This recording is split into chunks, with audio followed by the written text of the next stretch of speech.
Good day, church. How are the family members today? As we start another devotional in this series, I would like you to think with me for a moment. How big is our God? When this question arises, we often associate the term big with greatness and power.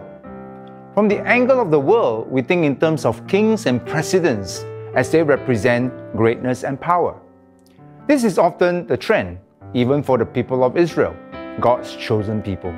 I'm reminded of the records in the book of Judges and in 1 Samuel, where the people are led by God as their king and managed by the judges, the last of which was Samuel.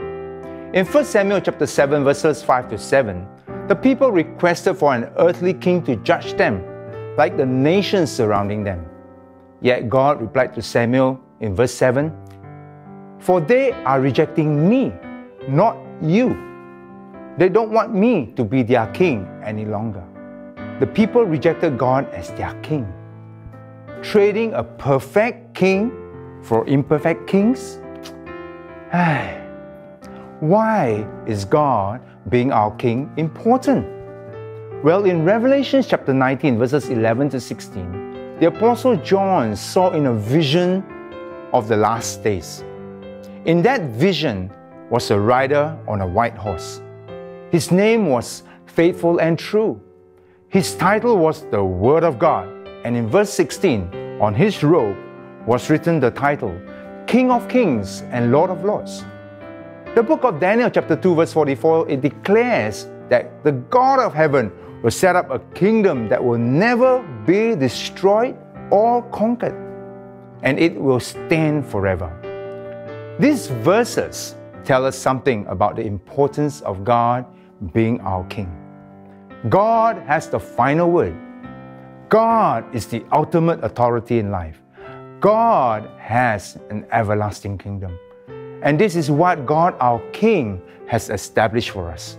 A kingdom that is eternal, where He is the ultimate and the final in all that matters. Yet, it is not a kingdom that is beyond attainment. Yet, He is not a king that is beyond personal reach. God, my King, made a way more than 2,000 years ago when He came in the form of a baby in a manger. The Bible declared that wise men came from afar seeking, where is the newborn King of the Jews? In Matthew chapter 2 verse 2. And the prophets revealed that in Bethlehem of Judah, to the least of the ruling cities, a ruler will come from you, who will be the shepherd of my people Israel, as recorded in Matthew chapter 2 verse 6.